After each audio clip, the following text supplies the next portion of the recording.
Good evening to all of you. There are two kinds of evolution. One is Darwin's gradual change over long periods of time. The other is cataclysmic, radical change in an instant. No? There are two theories of tradition.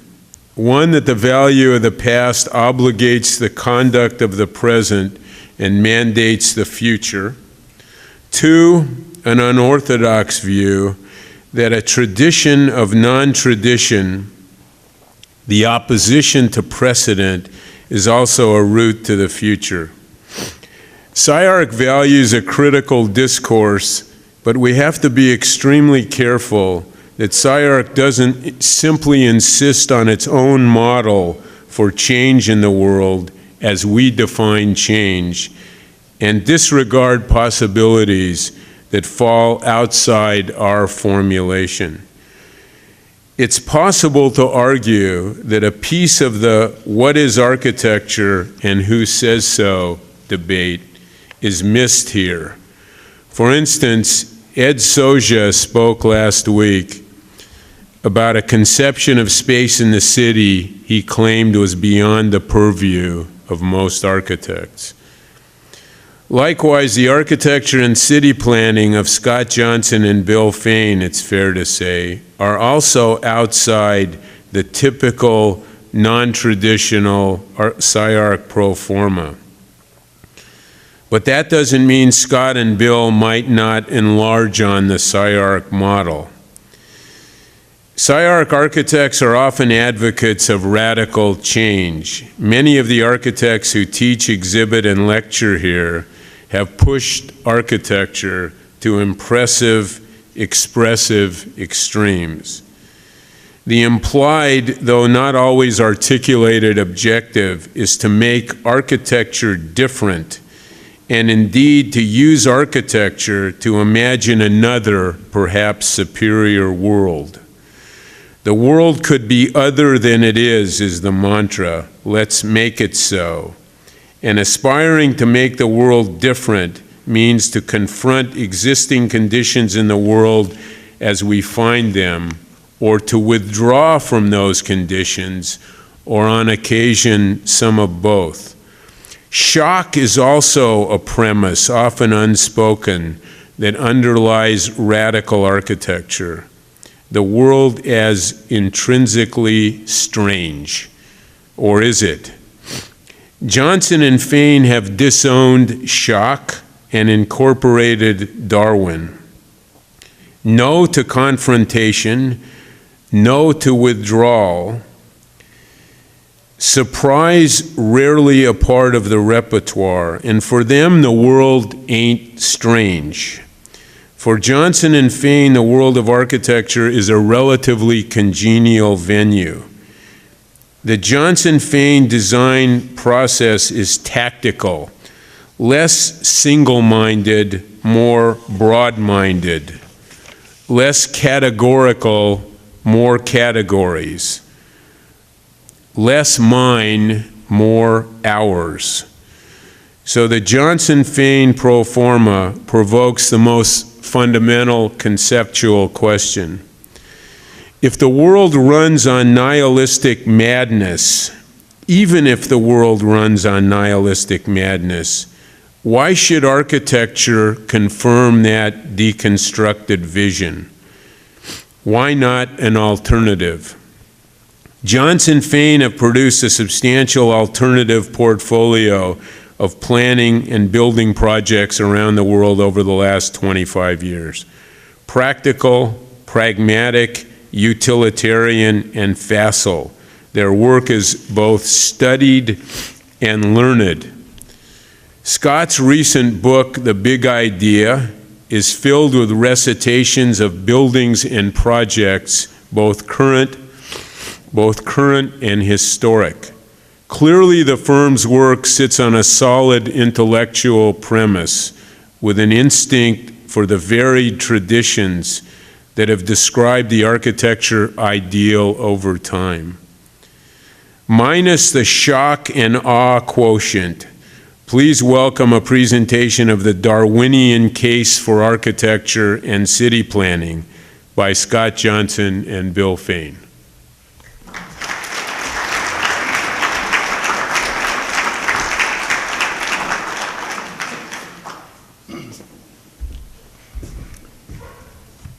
Thank you, Eric, for the kind words and thoughtful introduction.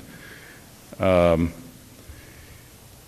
way we've organized this, because we do have an hour presentation, Scott's going to present the buildings and some thoughts about sort of the underpinning of or philosophical ideas about that, and I'm presenting our urban design work, planning work. And we've divided it into 30 minutes each, and we haven't really coordinated at all. We don't even know what each of us are presenting. I might say that, and mind you, this is 20 years of practice together, so I'm sure it won't be too out of sync. I might say that our firm, the way it's organized, is about 80% of our work is in architecture and 20% is in urban design planning. Depends on where the market is and where the projects are in any given time. Right now, it's very active in architecture, as you all know. Most firms are very busy, so our urban design work is busy, but it's not as large a percentage of the total. Now, I'd like to comment by way of beginning here about urban design and architecture, and because I'm in charge of the urban design projects and come from that perspective, there's a number of points I'd like to make. The first is that our projects are of rather large scale. We really consider them as city additions, and I'll take you through kind of a group of them. You'll see the scale is quite immense. Now, as urban design then, it really depends upon public policy.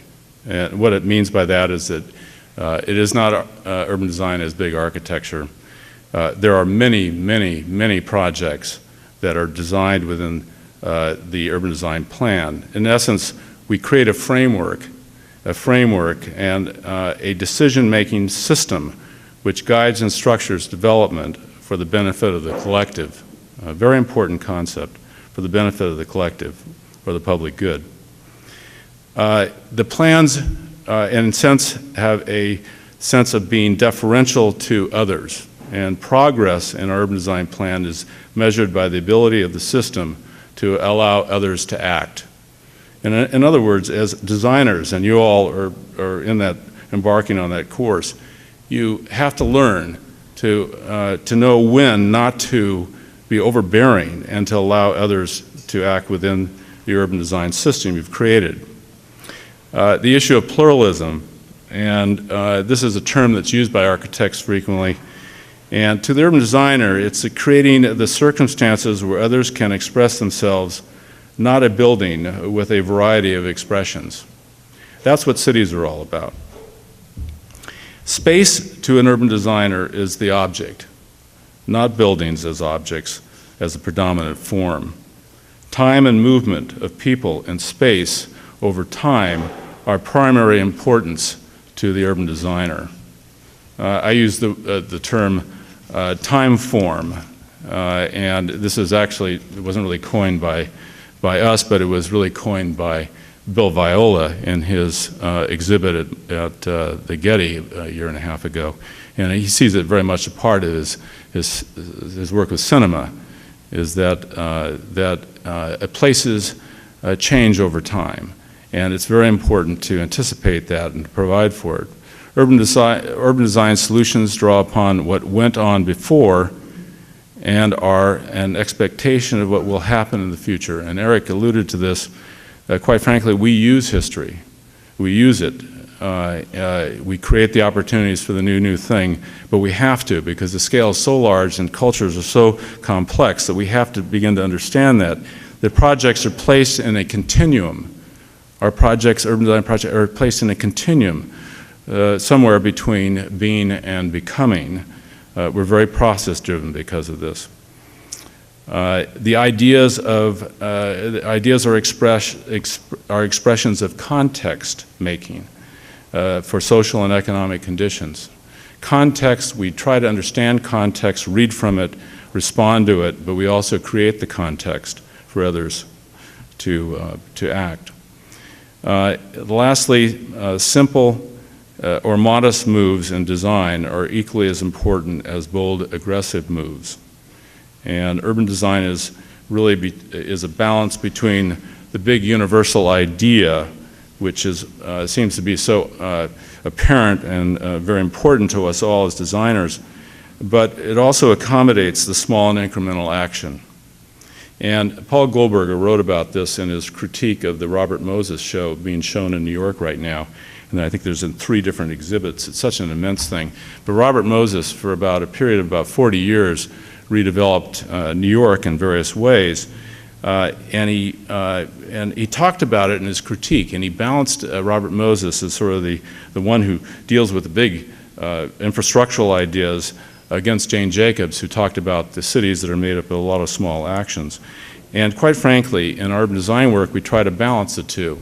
Each situation is different. It has to be achieved. We look for that organizing element that is the big idea, but we also tried for small interactions.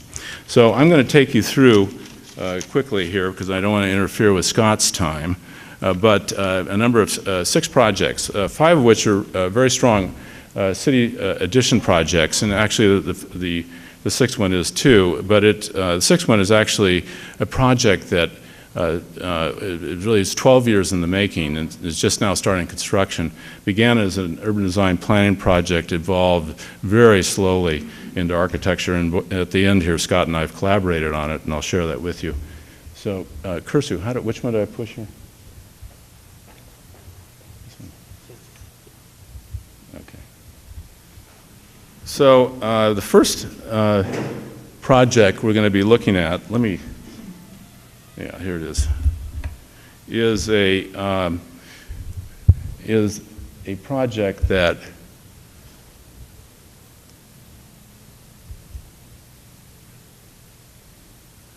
it's about 10 years ago we got involved in this project, and it was a project that was a result of doing a lot of for other large buildings in the Metropolitan Los Angeles area. And we discovered that we're trying to widen streets more and more for more and more cars, because we had to generate justification for large buildings. And we found that we asked the question, where is the public spaces? Where are the public, identify one public plaza in the metropolitan area of merit. And nobody could figure it. I guess you could say Alvera Street, but anything contemporary. And then we put one of our research people in it, and we figured out that the surface area of the city of Los Angeles was amazing.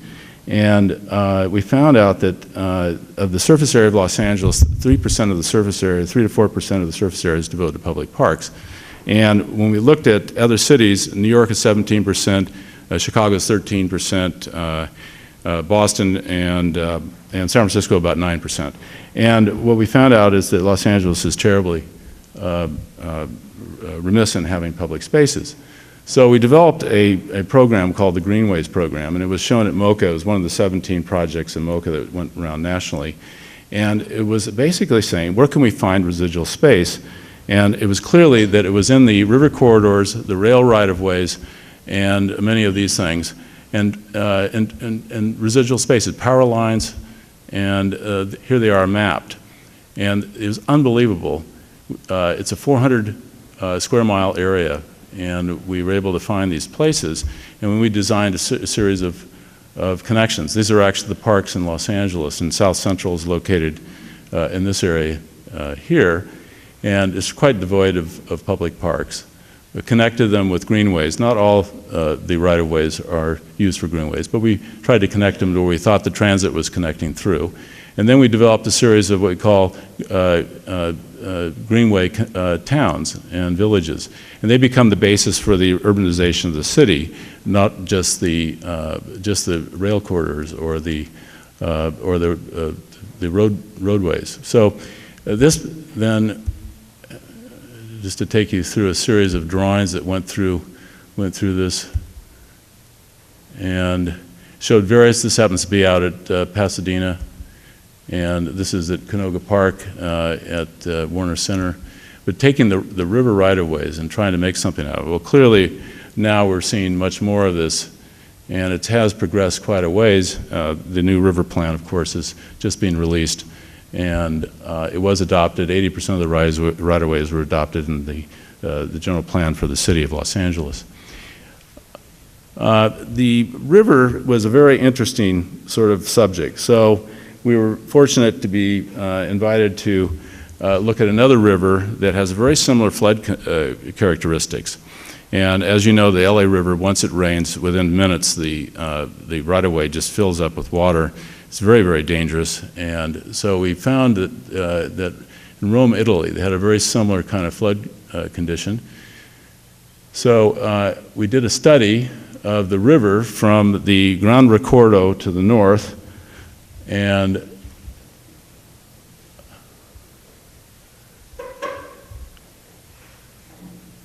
so some of the flood conditions.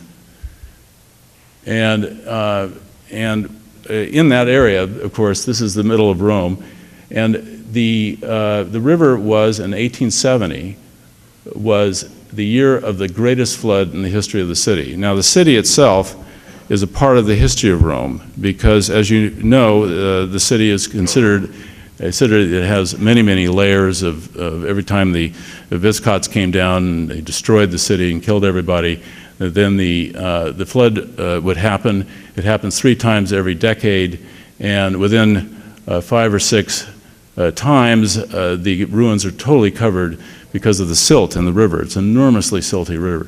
So in 1870, they decided enough's enough, and they built this, the flood walls all the way through the city of Rome, and it essentially disengaged the river that had been central to the city for millenniums, disengaged the river from the city itself.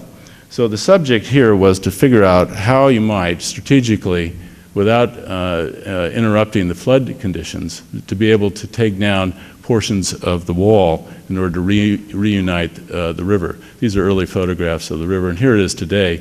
It is a divider between the 2 banks of the city. It is just as you might expect. The LA River is like this, and plastic cups seem to be the worst thing ever for the environment.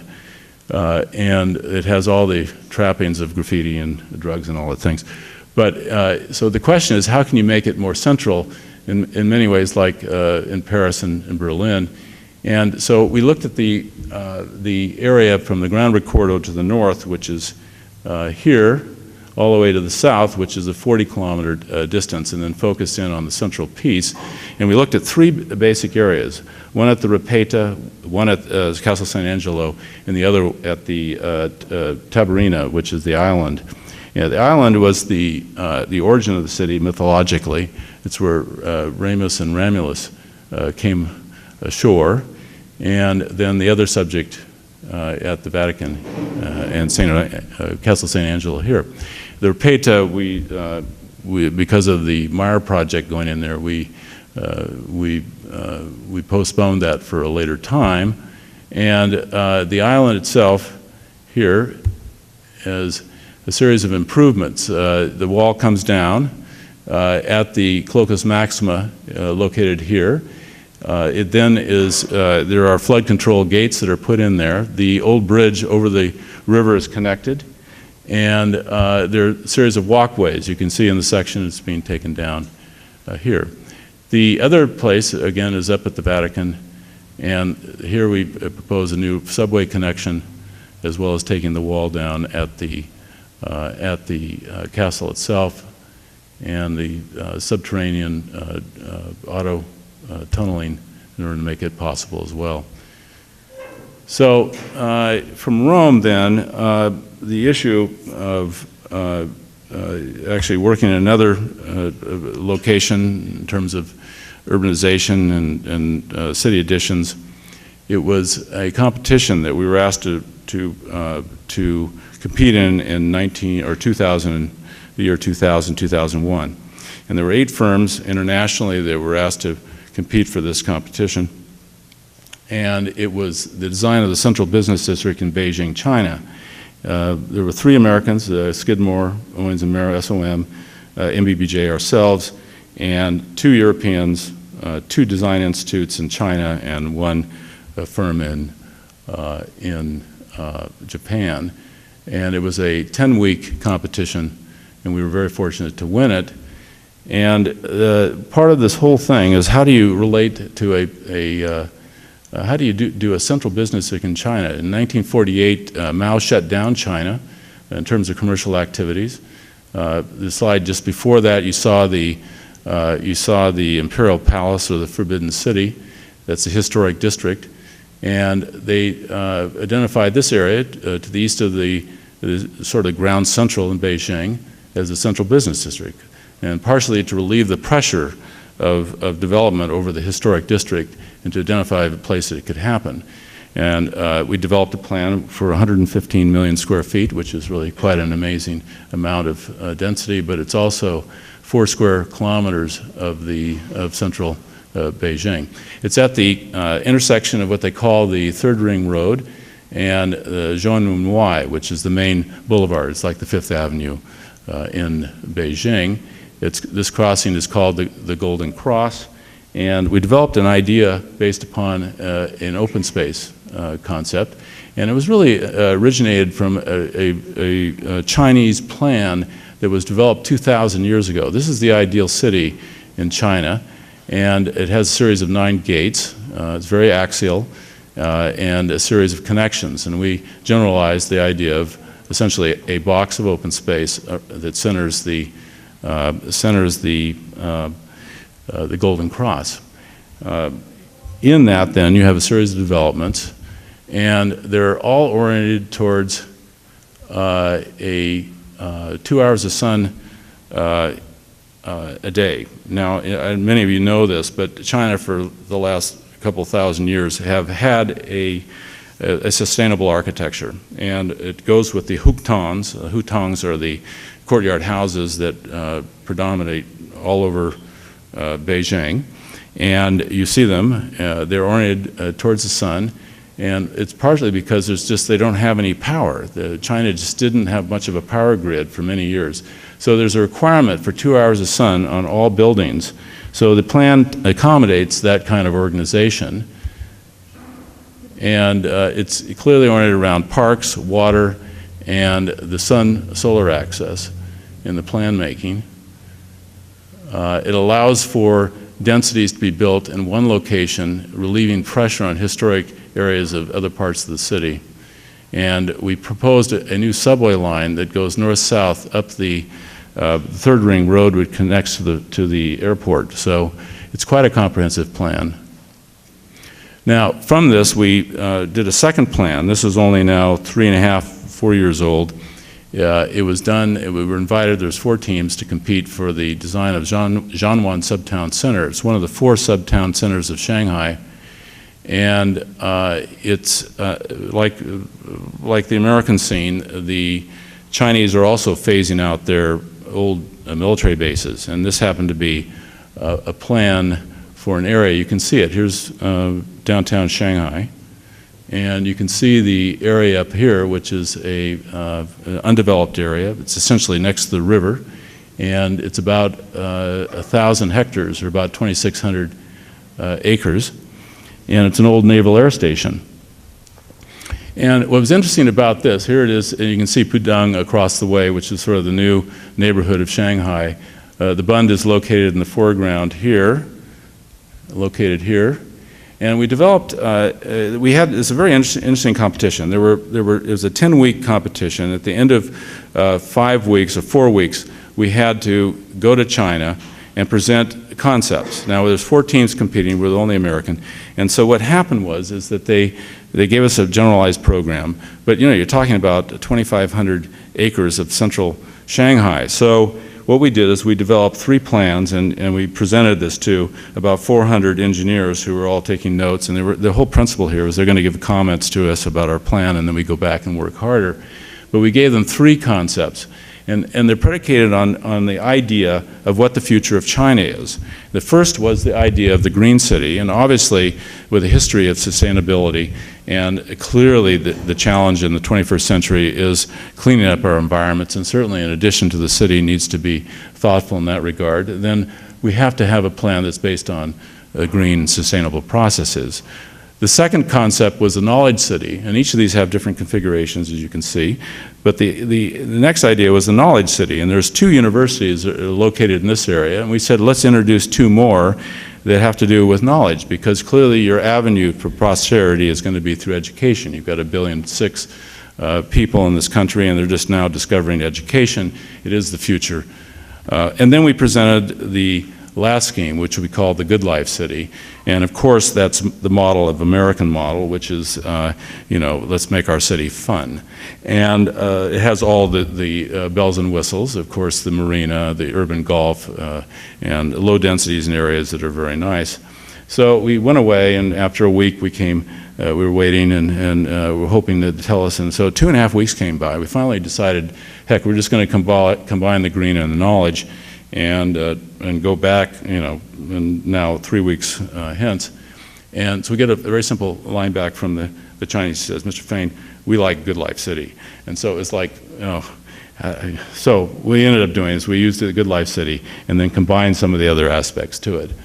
But you can see the low areas where the water and the river is very high at this point. It does flow into the areas, and then we laid the plan into it. So it has a certain sensibility in terms of dealing with these lower areas, the low densities, and you can see the form of the city. The series of bars are intentional because of the solar axis again. There's a series of sort of neighborhoods that are created here. Gives you a sense of the district itself.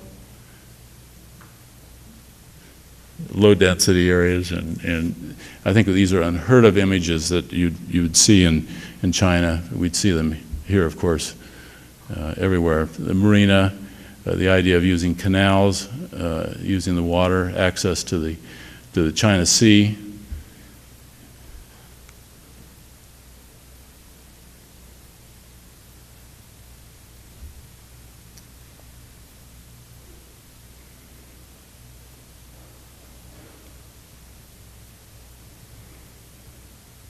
Everything's built up around it. It's a series of industrial areas as well as residential. Residential really to your right and industrial to the left.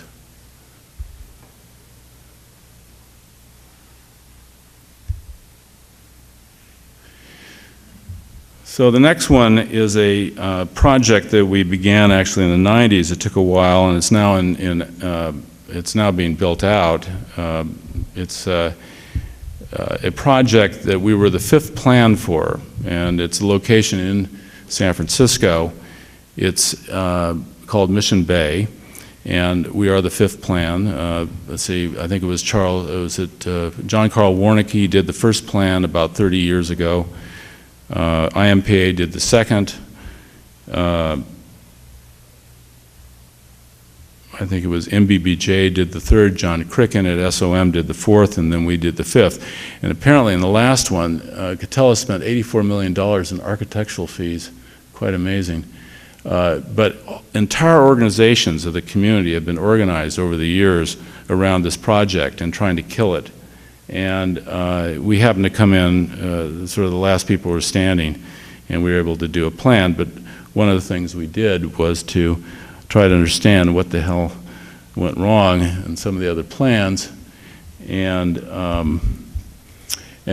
we began again using history. And I know that in some ways Eric talks about this in a sort of a negative way, but when you're dealing with things that are so large in scale, you need to understand where you come from, and you're better informed when you go into the process in dealing with these things. And this is a picture taken in 1906, and I don't know if any of you remember about this in history, but 1906 is the moment where San Francisco came to an end. They had an earthquake and fire which devastated the city, and this is taken a few days after the fire And you can see on the top right, some of the smoke still smoldering. All the buildings in the foreground, if you can see just beyond the pier line, are devastated. But we show this because the Mission Bay is where the city was buried. And I say this because that's a fact. And here it is today. You can see the city, same location nearly. And by the way, the top one was taken from a helium balloon with a fixed camera, interestingly. And but Mission Bay is very important to the city because it's really the graveyard of the city. And it was filled by this and some of the landfills associated with Nob Hill, Rincon Hill, and other hills located within the city when they built the road systems. So what we did is we looked again at the city, and we tried to figure out how do you begin to deal with 300 acres on the bay. And one of the first things is, of course, there's this open space system that goes along around the edge of the bay. That needs to be continued. The second thing we looked at was the issue of the Vira grid. And in 1839, a guy named Bouguer laid out San Francisco. And he laid it out 100 vira versus 150 vira, and a vira is 2.75 feet. Interesting, it's a Spanish unit of measure. There were 2,000 grids that were developed throughout the world during the Spanish times, and this was one of them. And so we said, look, that's a very good unit of measure. It's very good from the standpoint of pedestrians to be able to travel around the city and walk, yet it's big enough for development. So we said, why not use that? And in fact, if the city once evolved out of the Vira grid, then was demolished and put into this bay, aren't we now just superimposing the grid back onto the city? And that's sort of the idea about structuring this. The second thing was the view corridors, that is relating the development to the water, because roads in San Francisco, because of its water orientation, is always referencing the water. So it's very important structuring. These are very simple ideas. We work with the community. It took 9 months to develop the plan and then 12 months to take it through the community. And it was really complex, very complex. And here it is today. The University of California, the San Francisco Medical Biotech Campus is being developed there. And then the housing is being developed north of Channel. It's coming, the two areas are really being developed and coming together. This was taken a couple of years ago, north of Channel. And now you can see this was taken maybe 6 months ago. It shows the development, and you can see the design guidelines, the effective open space. The open space is being developed in the lower right, and the setbacks from the channel are being adhered to as a part of the process.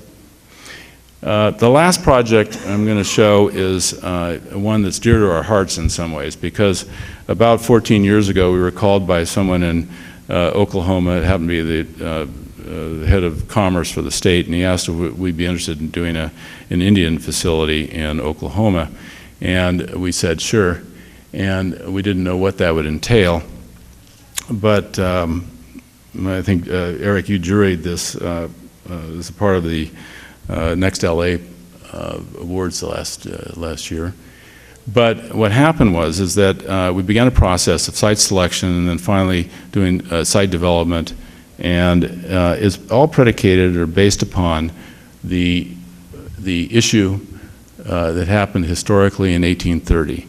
There was an 1830 Relocation Act. It was an act of Congress proposed by Andrew Jackson for the relocation of 67 tribes to Oklahoma. In other words, the white guys were taking the lands of the Indians and removing them to what was then in 1830 called Indian Territory. And it was called Indian Territory. Oklahoma was called Indian Territory until 1907. But this is the location of where the original tribes were located, and they were forcibly marched 10 miles a day until they reached from their destinations to Oklahoma, forcibly marched by federal marshals.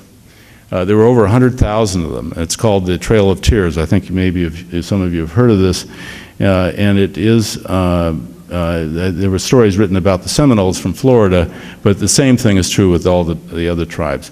39 of the tribes are federally recognized for some darn reason, and I don't quite understand why. But they became our clients, and we have been working with them ever since. The project is located on about 230 acres in downtown Oklahoma City. It's right across the freeway from the downtown itself, and it's a fabulous project. You can see it actually on the right here. Here's the downtown Oklahoma. It's located over there. It's really the crossroads of two major freeways, interstate freeways, and it's great visibility on now what's called the Oklahoma River. And you can see some of the excavation that's taken place. It's much further along than this now. And we developed a plan, which is a series of things. The land was given to the Indians by the people of Oklahoma, and this is the way it was before. And this is actually the site. You can see the river up there. And it was drilling site number 1, and after it depleted itself of resources, then they gave it back to the Indians. So it was Indian land first, and then it was taken over for resources and then given back to them. And so the idea is to make it a pristine site. I might say that our team includes Hargraves Associates from San Francisco and New York, and also an exhibit design includes Ralph Applebaum. So we're working with these gentlemen. And the site is very much a part of the design. The building and site are totally inseparable. It is all about the ecologies, certain elements, water, wind. That's a courtyard of wind, which is a series. There's 12 windpipes, each representing a language type. Earth, you enter the earthen berm. This is on the river, so it is building on the experience of mound building and fire at the center. And I'll be very quick with this, but it's all about the intersection of circles. The white circle is really white man's world. The red circle is the red man's world. The center building in the center, or the space in the center, is the Hall of Reconciliation, or the Hall of People. So it's organized around these organizing principles. I might say that the circle is thought of in Indian lore as sort of a universal form. It's very important to them. They think life is circular. In part, in the Plains Indians used to stand out there to look around. It seemed that everything was circular. But it's not just that. It's also people. You interact, you see people, you run into people. It seems that life is circular. And so it's predicated on an idea of these interlocking circles. And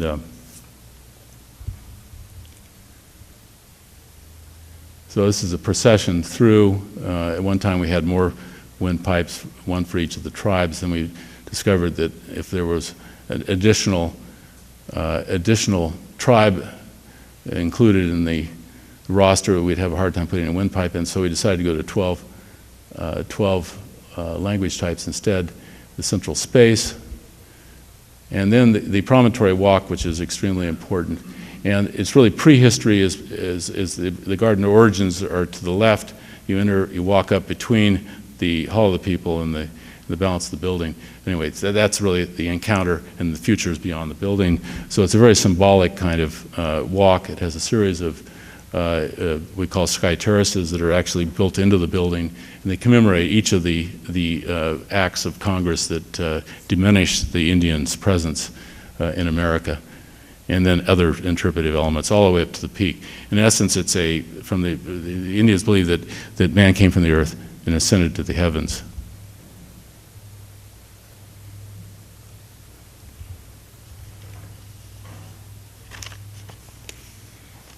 And here's the walk as you go between the two.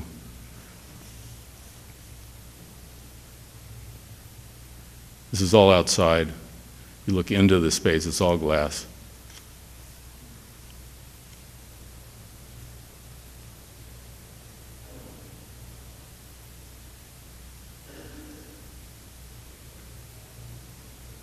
Center is the fire.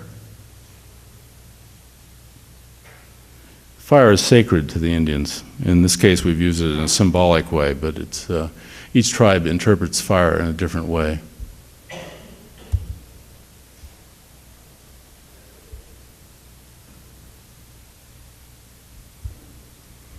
Thank you. Scott, sorry it took so much time.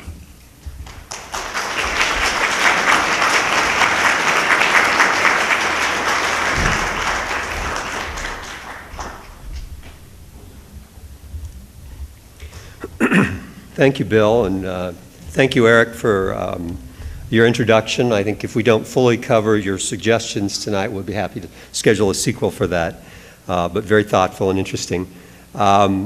I'd like to start with just a few comments in general about kind of the genesis of the firm. Bill and I and some of our colleagues actually here at SCI-Arc came of age the first time in the 1960s. It was a period perhaps best recalled as the end of agreeable behavior. At that time, modernism in architecture and arts, the big M, had been fully absorbed and seemed to conveniently parallel the monolithic thinking which had, till the 60s, characterized a wide range of fields. But in the 60s, there were pesky issues which were always bubbling up either below the surface or at the surface or slightly over the surface, and they boiled over. There were things like civil rights and race, gender politics, issues of social equity, community advocacy, a kind of whole earth environmentalism, war. All these things worked in effect to change the top-down hierarchy in its time. Activism, dispute, diversity were reborn then for us who were living then. In architecture, Venturi was writing about ambiguity and embracing complexity and contradiction. Colin Rowe, in the mathematics of the ideal villa, was trying to make connections between the harmonics of Renaissance architecture and modern buildings. Ian McHarg seems so natural now, but was trying to make a connection or an assignment of value to natural systems within the domain of city planning. Chris Alexander was developing typologies almost as a reductive method of thinking about how to empower communities and individuals in creating their own space. In the art world, Rosalind Krauss was taking on Clement Greenberg, was talking about the hegemony of grids, the dissipation of that as a tool in art and architecture, and psychology and philosophy as being the new paraliterary. Francis Lyotard, as well as other French scholars, along with Frederick Jameson, namely among them, were describing a new global postmodernism, really a cultural postmodernism, and talking about the conflation of low culture and high culture, so-called low culture and high culture, and the art world was supporting that in practice. By the 70s, perfectly intelligent designers were embracing history and all the placemaking and ornamental symbolism that implied with a kind of frightening relish. Buildings started to recall Chippendale Highboys or the Petit Trianon.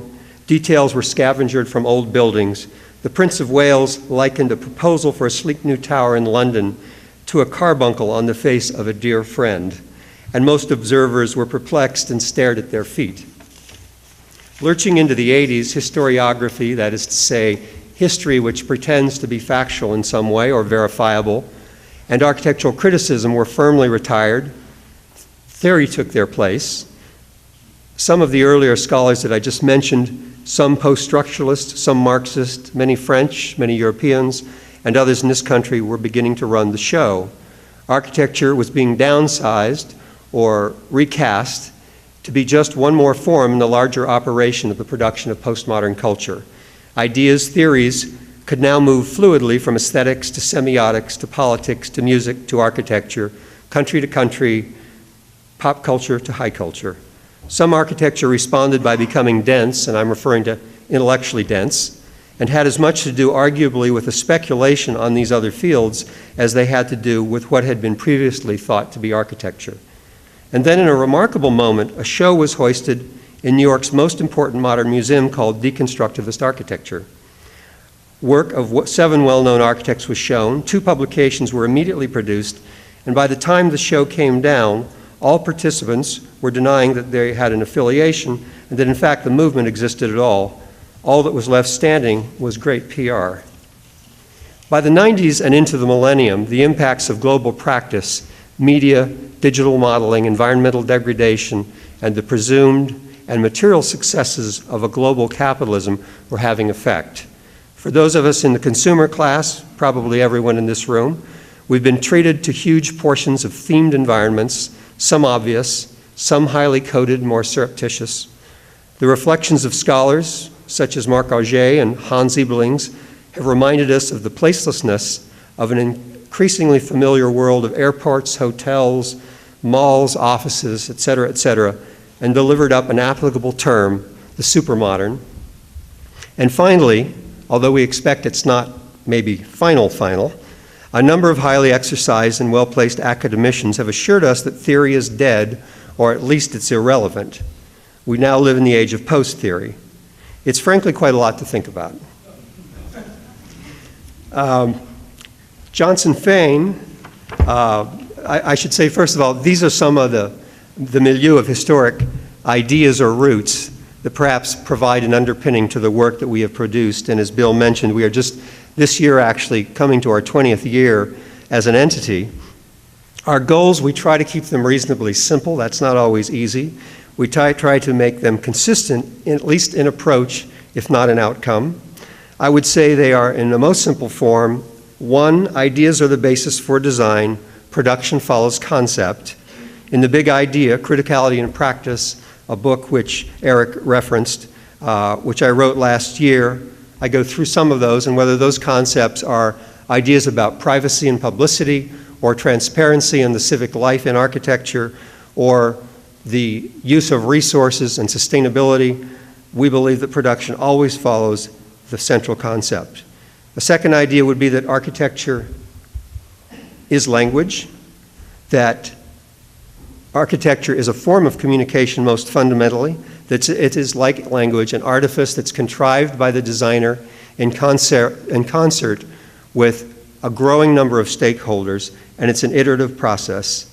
And number 3, that the nature of knowledge and information, since these forces operating on architecture are much larger and more varied now, the nature of knowledge and information is fundamentally transformed, that authorship and its territory is in fact transformed, and that research, mediation, choreography is fundamental to working in the public realm, and that the idea of collaboration, which has been slow to come to architects, is in fact old stories in the world of film, dance, and music.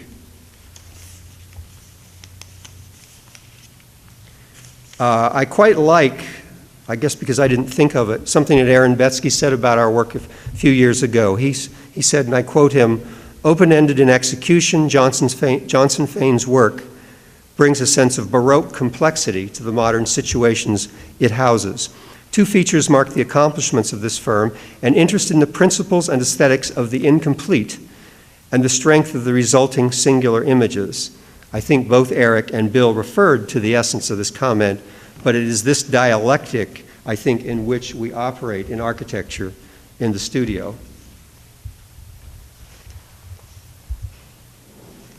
I guess I can't point with a pen. Excuse me for a moment. Like many who came to Los Angeles from other places, as we did, it was hard to organize it mentally in our minds and begin to think about how to design it. But it began for us in the world of the fine arts. This is a project and a performance for Collage Dance Theater, a music center production in the early 90s, and we did the sets and the staging, and it was a way of thinking about the creation of static objects animated by the human form. It was also about the torsion and reconstruction of static objects into fluid objects, and from that followed a series, thank you, and from that followed a series of small projects, which were galleries and art installations.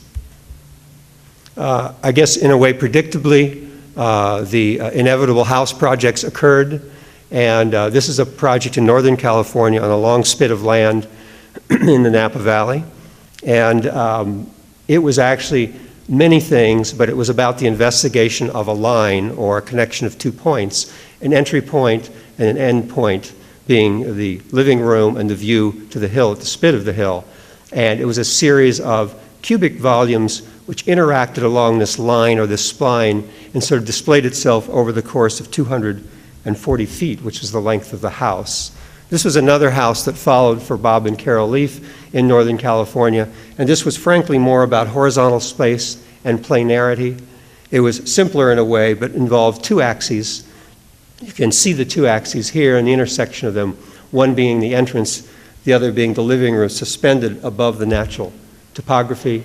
These are both projects that have a very fundamental relationship to the natural landscape here.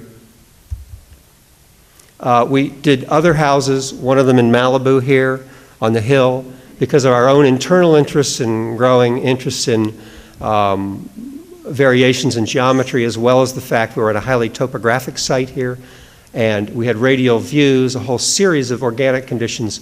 We were interested in the idea of hinging and torsional effects and rotation. And this building, this house, the Gooden House, we designed.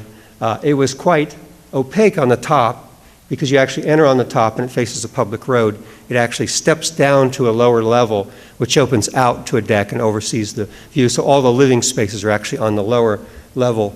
They, understandably, are very open and look out to the immediate foreground of the house as well as to the Pacific Ocean beyond. The living room is the hinge or the rotational element which is canted and tries to assemble the energy of the forces of the various smaller spaces around them. This was a more urban house. This is a house on Larchmont Boulevard, and it's always interesting to work. This is urban, but it is small, and it's always interesting to work in a more urban environment. I don't know if I would use the issue of context as much as I would use the idea of compression and compaction. It induces a kind of scale. It makes a very small and subtle move, in some ways more important because of that compression. And actually inherently, in my view, gives a building like this a kind of domestic intimacy by the importance of that minute scale. This is the house. If you saw the model, you notice that it was carved away significantly on the south and west side, which allows the rotation of the sun to heat it during the winter. There are thermoveil panels which close it off during the summer to reject heat. So it's, in a sense, a heat sink to the south side. It also has glass end to end, so it brings light through, and all rooms are open to the volume of the house, with the exception of just a few bedrooms. This is an interesting opportunity in the nature of houses. This is the last house I will show. But it was a house from the 1950s in Los Angeles when we were interested here in the case study program. There were a number of steel houses being built in Northern California. The architect was John Funk for this house, a well-known architect there. Garrett Ekbo was a landscape architect, well-known California landscape architect. It was an all-steel house, and I think the plan is informative. And it was, in some ways, to our mind, it was a beautiful house. It was a picturesque and kind of painterly composition. The nature of the house plan itself, but in particular the definition of the exterior landscape lines, gave it a kind of control and gave it a kind of finitude and completion. And we were interested in taking the house, which had been basically disused and abused, actually, and vandalized in many cases, was being reoccupied. We wanted to create a much more infinite condition, connect the axes of the house, create axes that basically went out into universal space and created a physically more value-neutral environment or matrix within which to situate spaces. We expanded the guest facilities and the garage. We did a sort of variety of things. We went in and connected all of the living spaces and expanded that, created outdoor spaces. We took, which was a small master bedroom connected by, connected by a corridor. They had a young family, 3 boys, and they wanted to expand that, so we built that, and they asked that we build it right next to their master bedroom. That may be a decision that they learn to both regret over the years as they become teenagers, but that's what they wanted in their time. So we created this. We punched holes through it vertically to bring light in, and it actually turned out to be an interesting experiment as well as a highly sustainable house. There were light shelves and boxes, as you see them, punching through the roof, that bring light, reflected light, through sycamore-lined boxes down into the midspan of the house. The house is glazed on its 2 long axes, so there is a high degree of natural light because of the deep overhangs, which were part of the original house and which we actually expanded. There's a huge amount of natural light through the house with very little heat transmission. The floors were radial heating. There was no air conditioning in this house, which was 7,000 square feet, so it was all passively controlled. And all of the spaces were connected, as you see here. Here you're seeing the radiant floor system. Here you're seeing the the milled and lined light boxes mid-span through the cross-section of the house. All of the woods were sustainable and farmed, as were the oak and all the natural products. As we got a little bigger, and we're still very much kind of in the throes of natural landscape here, one of the beauties and opportunities of being in California, we were contacted by the Byron Winery in northern Santa Barbara County to build what they termed a very simple shed, which would be a new winery for them for their 900 acres up near, just south of Santa Maria. One could not be unimpressed by both the plantings and the vineyards, nor the foothills, which are characteristically Central Californian, with their soft folds. They're covered with grass, which, as probably everyone knows, is green until about May and then turns gold until the rains return after the summer. So they're very articulated, and we really took the sense of those curves and tried to bring it as a cue into the formation of the building. And you see it here, and it is, in fact, a simple extrusion. The idea was that it might be expanded in a simple and direct way. So it was an extrusion that was chopped and could be expanded linearly. Because it looked west and its orientation to the vineyards were west, we elected to take the curve of the building and bring it down and deep and draw it way out and down so that we could have a deeply shaded area by which one could view the landscape and be in constant eye contact with it, even as you move through the winery building. This is the tasting room, which is at the core, at the center. And once again, maybe not unlike the prior house, we took a carving out of the roof, an partial elliptical carving, a tortile wall, and brought light down through the ceiling, deep light. We had the barrel room to our left, the fermentation room to the left, and to the right was the deck, which you just saw, and the vineyard. So you could be in the tasting room and sort of see all elements of the process, from the harvesting of the agriculture to the fermentation to the barreling to the wine itself. And it was a way of drawing all those elements together in one experience. The wall of the winery was 50 feet long and was operable and slid along a trolley so that we could open up everything. And in fact, you're standing now under that portal looking back into the tasting room, back through the barrel room, and all the way to the stainless fermentation tanks beyond. So that experience is lined up. The exterior west elevation is deeply shadowed and has opportunities to sit and look towards the vineyard. In this sort of genre, we have done a number of agricultural buildings, and I guess many or most of them are wineries. This is a vineyard, a visitor center and winery for Ernest and Julio Gallo, which we did in the mid-late 90s. It was a proposal. It has not been built, and it is in North Sonoma. And the idea there was to kind of understand and abstract out the notion of topography or a topographic map, which is in itself an abstraction, and build a building out of it. This is very much a building which is a building and not a building at the same time, and by the extraction of these topographic lines out of the hill, then we created a series of flat plains which could be usable. Many of them were outside here. Many of them were rotated in a way to allow as much of the major oaks and madrones and manzanita trees to work up through the decks and through the enclosed portion of the building. And sort of as a directional view as you arrived, you would just see stone walls, which would be essentially horizontal, defining the gradients of the hill as it stepped into the vineyard. The walls were essentially glass, so you were looking through it. So yes, it was very much a building in its effort. It was intended to be as much a work of landscape architecture as building.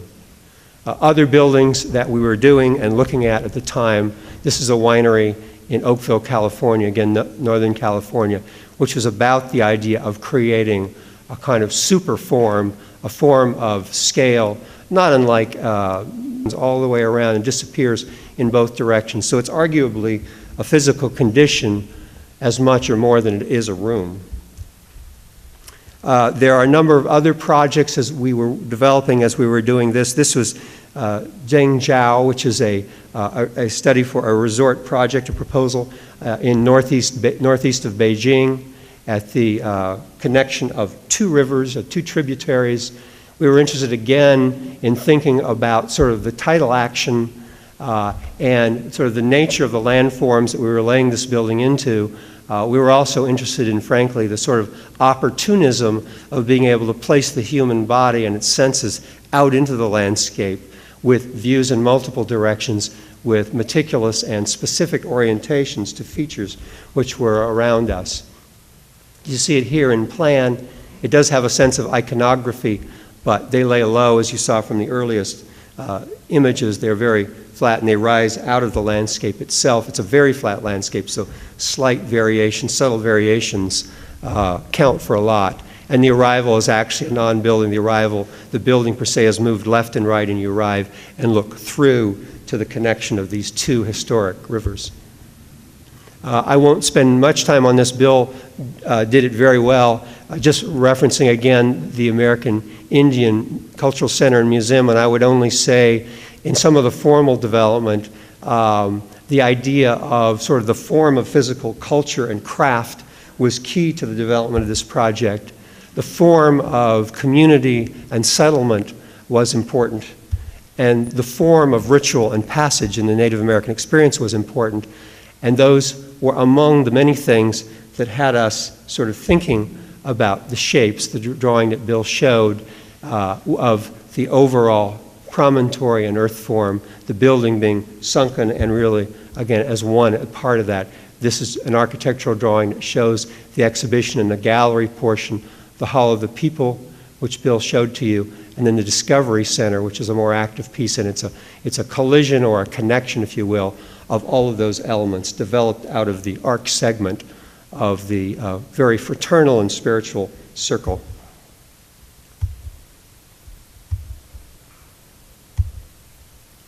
In a more urban condition, the projects for our office have frankly been larger. This is, I believe, the largest school in downtown. It was called affectionately Central High Number 10, and then when it opened this year, it was retitled Miguel Contreras Learning Complex, and it is now, the school actually is on a Crown Hill site.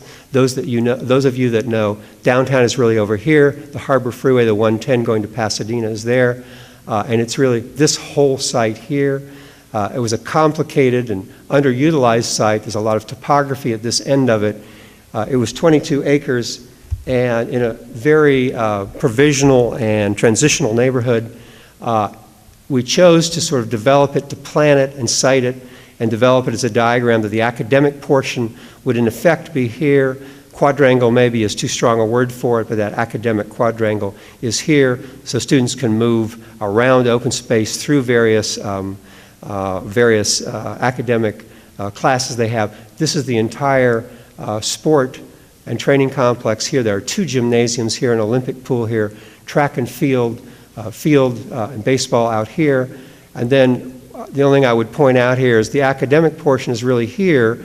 One struggles, I think there's a number of architects in the audience who have done LAUSD, Los Angeles Unified School District schools.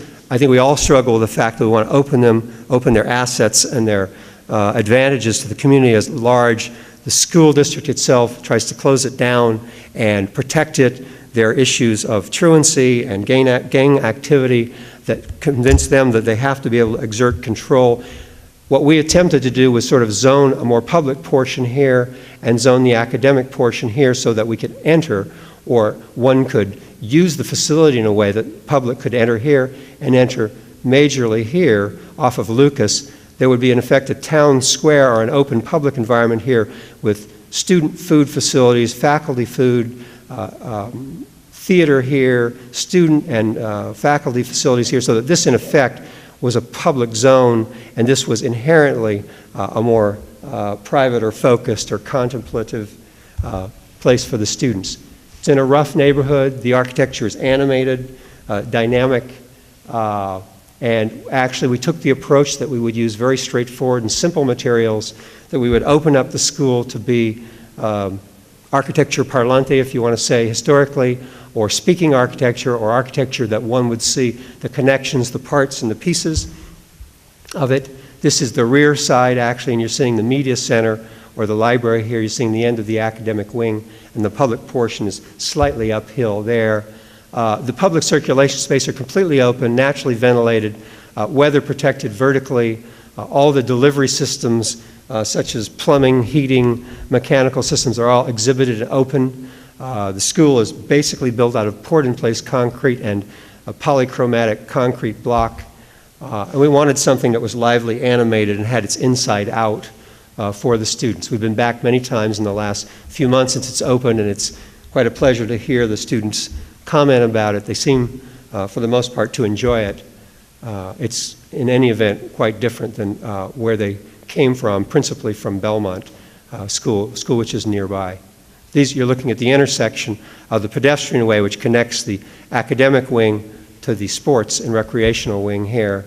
And this is the connection, which is a series of strands of hyperbolic and faceted strands which connect the two sides to the recreational facilities at the other end.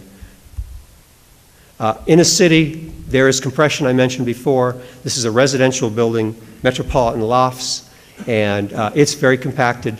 In fact, it still embeds the inevitable automobile parking. It embeds it and builds architecture around it so that people can move from car right into residence at the various floors. It brings architecture out into the public way rather than parking.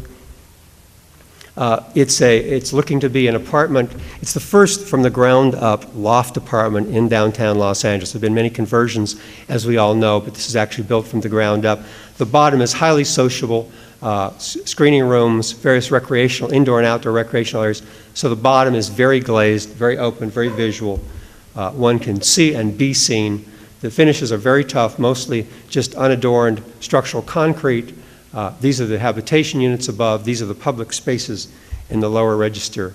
In a way to sort of add a further dimension to the building, we worked with Cameron McNall. I know someone who's been involved, an artist and architect involved here at SCI-Arc, and his entity, Electroland, to develop a welcome mat in effect, a digital carpet. This is the front door of the building, and when one walks across it, they physically animate a pattern depending on their footfall, which then displays in a plasma screen inside the lobby and then becomes the architecture on the exterior of the building. This is a block away from Staples, so probably most of you know, or many of you know, that the value of the window wall on most buildings is more valuable than the contained space inside the wall, which is a very odd sort of inversion of the way probably any of us as architects think about it.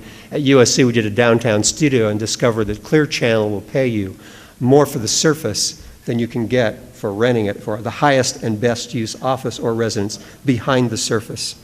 And in fact, we had designed the building, an interesting anecdote, and Clear Channel said they would like to buy this right here.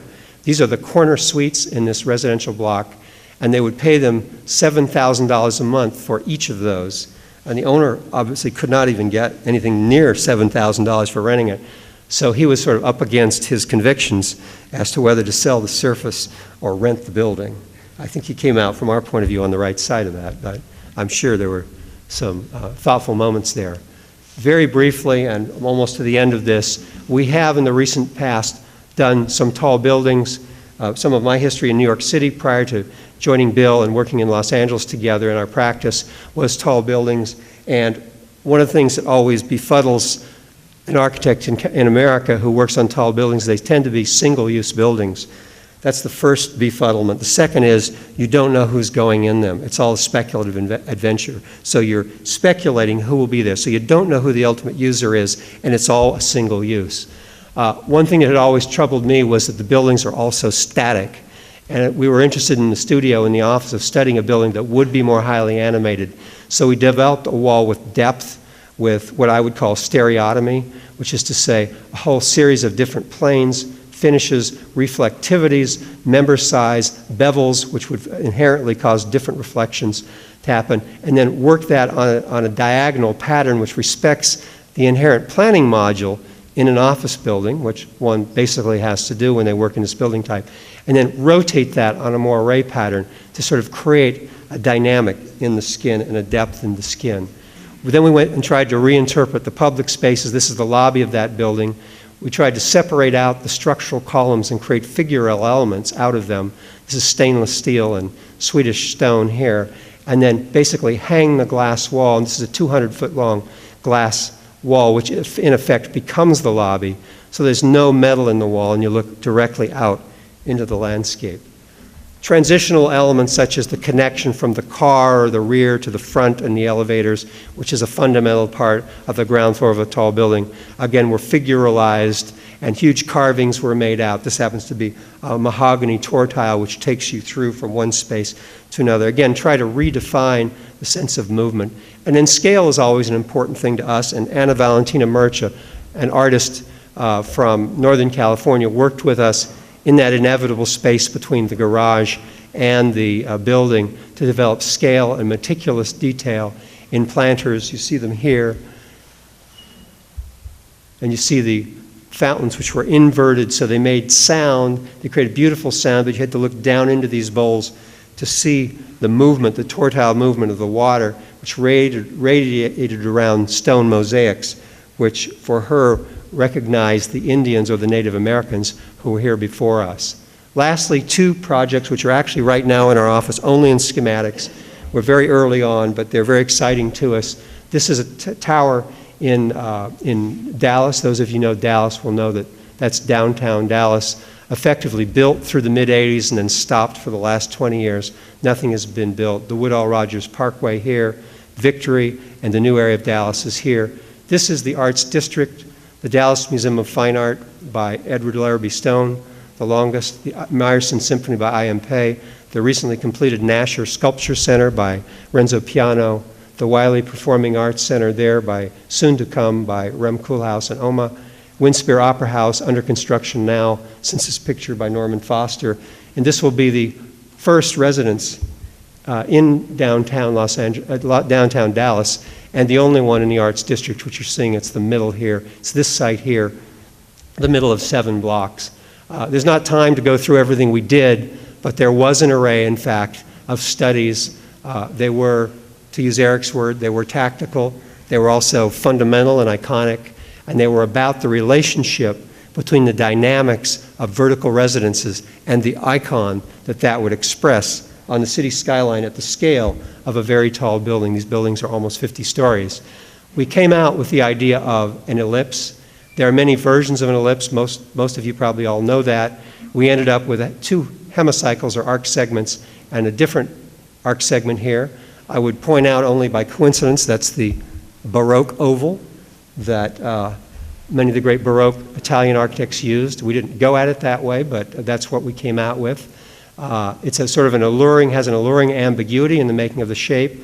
We made one other choice in this building, which is, you'll notice the core is very tiny. We removed all the circulation space on the upper floors so that the elevators would deliver you from the ground level and the common floors directly into the residence. By doing that, all the corridors came out and allowed us to do a very narrow and a flat building, a building that's 9,000 to 10,000 square foot as a floor plate, as opposed to the average office building, for example, that might be 20,000 to 30,000 square feet. So the aspect ratio of these buildings are very different. I would just point out, here's the long side here, which we've just begun to attack. This is the narrow side where there are deep outdoor sky rooms, and it's our hope and vision that those will be articulated and customized so that every inhabitant at every unit on every floor will be able to define that exterior terrace wall, glass, translucent, transparent, no glass, solid, and the building will be able to allow that kind of interface or interaction on behalf of the residents. The last project is a project in Osaka, the second city in Japan. It's a beautiful, large industrial city with a tremendous past. You see it here in a Google shot.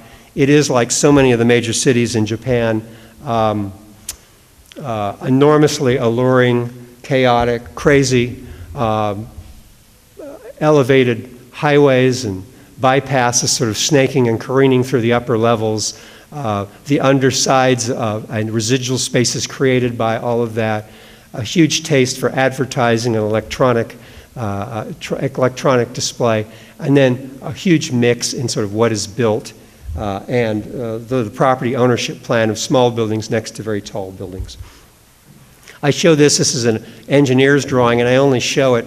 It's a drawing that only perhaps an engineer could love, but it's what, in many ways, those of us doing tall buildings in America aspire to. I would only point out and see if you can find out what's different about this building than in America. The bottom are 2 floors of basement parking. There is a lobby, an elevator lobby to all the functions at the bottom. There are 2 nightclub and restaurant floors. There are 2 conference centers and business centers here. There are 5 floors of headquarters office. There's a spa. There's a sky lobby. There are hotel room floors here. and there's a sky bar and restaurant on the top. To be able to sort of sandwich and develop that kind of specificity in a program, we are only now in Los Angeles as an example of being very slow to arrive at the density and frankly the urban psychopathology to imagine you could do that. It's very exciting to work in these places where there's that kind of interaction and that kind of collision. So it's very exciting for us. This is our initial concept, and it shows that sort of sheathed in this sort of ephemeral glass system with an exoskeletal double wall system with various incisions which provide certain outlooks to the uses, certain orientations, and certain outdoor spaces. These are the 4 elevations, but rather than looking at 4 static elevations, this is the kind of the overview of it.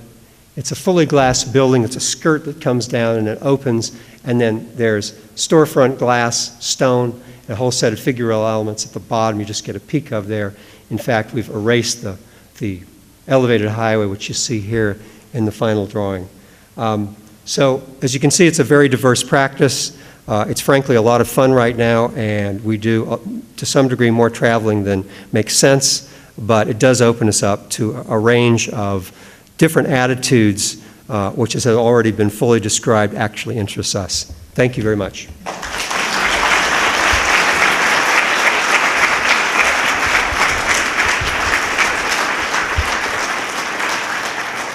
Eric, I don't know what the pro forma is, if anyone would like to ask questions of Bill or I or you. Anyone have thoughts or questions? There must be some thought or some question. Maybe there's too much thought. Yes. I wonder. Thank you very much. It was really interesting to see the diversity of the body of work. And I'm wondering, I was struck by the kind of overview of the historical, kind of intellectual sweep of the time you've been working and trying to situate the work. And I was struck that that trajectory you described, I think, would broadly, actually would be a comfortable intellectual kind of milieu at SCI-Arc. Those are authors that are taught here regularly, and I think would be described kind of broadly as countercultural, as to the degree that they kind of pivot on the 60s. Most of that trajectory had to do with the formulation of postmodernity. But in particular, I think a shared, actually, one of the strains of thought that I think is shared amongst many of them is a kind of anti-monumentality, or a dispute with the notion of modern monumentality that had to be sort of undone or questioned or thrown into a kind of some kind of critical perspective in these last 30 to 40 years. And I'm struck in the work of Johnson Fain, and I found myself wondering, and I have a feeling I'm going to make mistakes about the genealogy of the practice in terms of Bill Pereira earlier on. But it seems, whether or not I'm off there, one of the things that's striking about I think almost all of the projects is actually a comfort with the notion, actually a defining role in defining a notion of Western American monumentality. Many of the projects you've worked on are iconographic for the cities they occupy. Take a theme, whether it's the Native American Museum, or even in the case of the wineries, kind of taking a program that had a certain kind of rural modesty to it, and allowing that to kind of flower into these major businesses that they are, and reflect that in architecture. It's striking to me that and I'm wondering if maybe this is the hinge on which the discussion of architecture and its role kind of comes to a point of argument in your work, and maybe in the perspectives of the people you described. I think there are a lot of thoughts there, and there are some questions embedded in that. And I think that, first of all, Bill, you should come up here and be here. And I think Eric kicked it all off. I would go back again, I'm not deferring, but I would go back to Aaron Betsky's comment that our dialectic is to be open to the incomplete. Bill in urban design spoke about a network that is open to other levels of participation.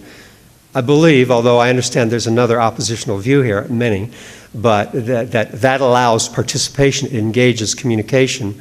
As a design architect, to the degree that I acknowledge that it is fundamentally communication, and I would say the definition of that in my experience, is that it's more compelling that that's what it is. To some degree, the larger you build and the more public your buildings are. And I think something Bill and I both share is that even private buildings, and actually most of our work is for private clients, we always start from the point of view that we are de facto creating public art or architecture. And there's no way for us to go in a back room and talk to a private client and pretend that something of scale, certainly anything that Bill is working on is vast in scale often, or what I'm working on is big as architecture frequently, that it is not public. So I think that we are trying to negotiate a kind of physical resolution, as all architects do in their own system, their own mental system, but we're trying to be as open as possible so that you sort of said two sides of that. I think we are talking with Ray Cappy before we came in. We were talking about, we are who we are. So I don't know that I could, in honesty, say that, well, we're not understanding iconography the way that we, given those, since the 60s, the way we grew up and the way we see it. I can't say we're not doing that, but we're trying to remain as permeable and transparent to a process that will inform us, transform us, and alter the architecture. We're not saying no to that. We're not being authorial and saying no. We're saying yes, we'll do what we can. We'll open up, we'll research, we'll listen, we'll talk, we'll do workshops. In the end, we want to be the conductor of the symphony. We're not giving up the baton. But we're realizing at the same time we're not making the music. And there are geniuses out there that we need to bring into the process. Joe, I'd like to just add to that, because you were touching on a whole bunch of things. But in the urban design areas, there's a kind of attempt to remove self. And we always tend to look for the idea still, but as you get more and more complex in terms of large geographical areas and you're having to deal with more and more people that are going to be involved in the making of a city, for example, you kind of do remove a kind of a certain personal authorship and identity from the making of the iconography. And it's just you have to do it. And my points earlier in the process of urban design is that in a way you're kind of developing systems of differentiality. And one of the things that Scott and I, when this was years ago, when we did a project for a Japanese owner, and we actually went to Kyoto, and we experienced some of the gardens of Kyoto, and we realized that there was a different way of sort of dealing with the universe. And instead of putting yourself in the center of it and creating it's kind of a representation of yourself every time you do a building or a plan. And their gardens were very differential. You entered something, you never really understood the whole until you'd gone through and experienced it and came around. Sugar Queen, for example, which is a great garden in Tokyo, and I don't know if any of you have been there, but you enter into a labyrinth of sort of walkways. You never see the whole. You walk around the lake, and at the end you come back, and all of a sudden you see the villa, you see everything. You see all the natural elements of the landscape, and it's this discovery after you've gone through this thing. In a way, you've deferred to something greater than just yourself as the creator of this thing and experiencing it. So I think in some ways, when you get into urban design, it's kind of natural to gravitate away from this idea of putting yourself as the center of the world, as a creator, and Scott meant the conductor. Yeah, you have to conduct, but you got to be able to give way to others and allow it to happen. And one of the things about the school is that you see a lot of deterministic design done at very large scale. When I come here and crit some of the sessions with some of the students at the end of the session, I'm always very critical of those that don't understand that you have to give up at a certain point, interestingly enough. It's a different attitude about design, I think, when you get into urbanism in certain ways. Any other questions or thoughts? Thank you very much. Okay.